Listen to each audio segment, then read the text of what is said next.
Have you ever thought that an AI could fail because it's trying to be too perfect?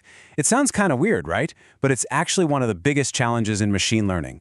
Today, we're diving right into it. We're talking about something called overfitting, and it's what happens when an AI aces all of its practice runs, but then completely bombs the final exam. So to get our heads around this, we got to ask a pretty simple question. What on earth do dartboards have to do with building a better AI? I know, it sounds totally random, but this one simple analogy is really the key to understanding how we measure an AI model's performance. Let's see how it all connects. You see, every AI model, at its core, has one main goal: to make accurate predictions. And you can think of that goal like trying to hit the bullseye on a dartboard. But, just like in a game of darts, there are a bunch of different ways you can miss the target. And these misses, well, they tell us a whole lot about what's going wrong inside the model. This dartboard analogy just visualizes the two main types of errors a model can make perfectly. They're called bias and variance. So in that first target, you can see the throws are all clustered together, but they're way off center. That's what we call high bias. In the second one, the throws are scattered all over the place. That's high variance. And the third one, well, that's the worst of both worlds. It's inaccurate and inconsistent. The goal, of course, is that last target, hitting the bullseye over and over again. So let's break it down. Bias is basically a measure of consistent error. Just imagine a dart player who always throws to the upper left. Their average throw is predictable, sure, but it's predictably wrong. In the world of AI, a high bias model is making assumptions that are just too simple, so it consistently misses the real patterns in the data. Now, variance, on the other hand, measures inconsistency. This is like a player whose throws are just all over the board, some high, some low, some left, some right. A high variance model is super sensitive to every tiny little fluctuation in its training data, so its predictions end up scattered and totally unreliable when it sees anything new. And it really all comes down to this trade-off. What we want, our goal, is what you see on the left: low bias and low variance. Accurate and consistent, just like a pro. The worst-case scenario, over on the right, is high bias and high variance, inaccurate and completely all over the place. Getting this balance right is absolutely fundamental to building any successful AI. Okay, so this brings us right to the heart of our topic today, the overfitting problem. This is what happens when a model has really low bias, which sounds good, but dangerously high variance. It stops learning the general rules, and instead, it starts memorizing every single detail of its training data. And that includes all the random noise and errors. There's a quote from our source material that just sums it up perfectly.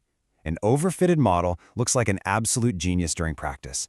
Its error on the data it trained on is tiny.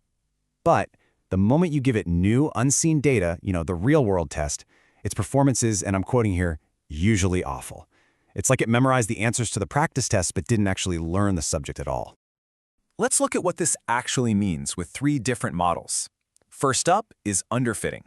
Here, the model, that's the red line, is just way too simple. It's trying to draw a straight line through a pretty complex curve, and it just completely misses the pattern. This is a classic case of high bias. It's consistently wrong. Now this is what we're aiming for: a good fit.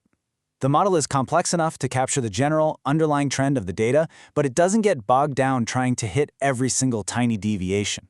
It's found that perfect Goldilocks balance. It can generalize and make a good prediction for new data points, like that red square over on the right. And here is the problem: overfitting. Just look at how that red line frantically twists and turns to hit every single black dot perfectly. It's treating random noise like it's a critical part of the pattern. And because of that, its prediction for that new data point is wildly off. This is a model with super high variance. This graph illustrates that danger zone perfectly. As a model gets more and more complex, its error on the training data, that's the lower dotted line, it just keeps going down. But look at the solid red line. That represents the error on new data.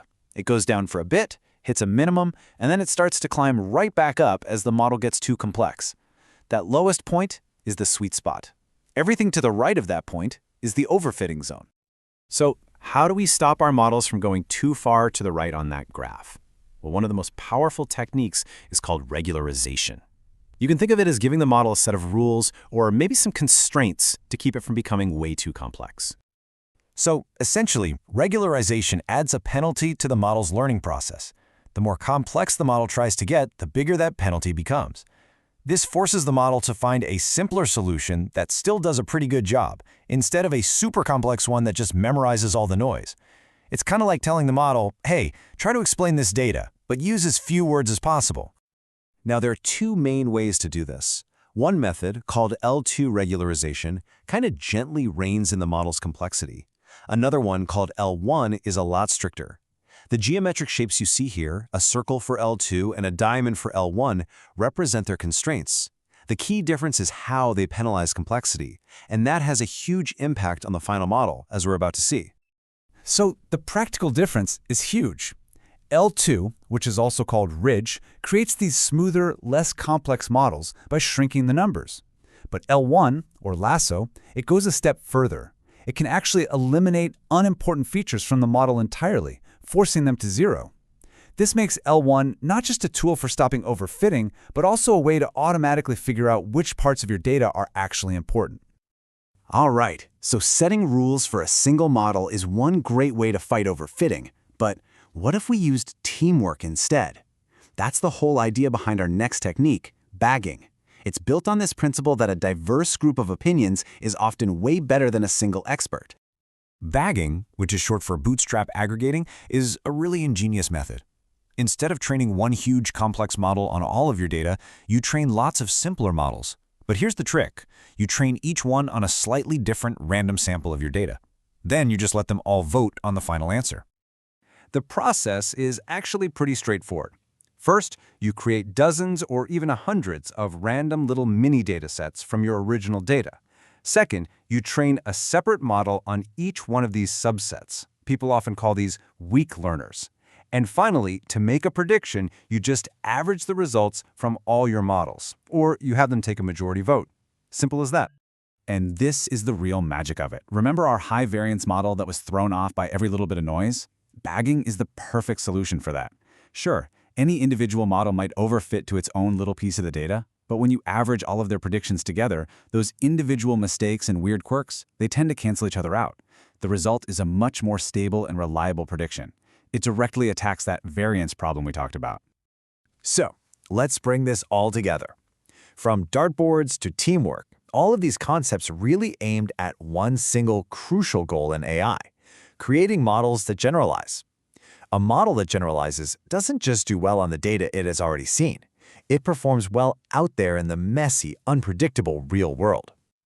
So let's recap how to build a model that actually learns. First, we have to find that sweet spot between too simple and too complex. And we do that by testing our model on data it's never seen before. Then, we use techniques like regularization to put some rules on the model to stop it from just memorizing noise. And finally, we can use bagging, which applies the wisdom of the crowd to average out errors and create a much more stable prediction. All of these are essential tools for building models that truly learn. And that leaves us with a final thought to chew on. Next time you see an AI make a strange or biased mistake, ask yourself this. Is the problem that it's too simple and just doesn't know enough? Or is it that it became too complex and learned the wrong things, all the noise and the biases from its training data far, far too perfectly? The answer to that question is really the key to building smarter AI.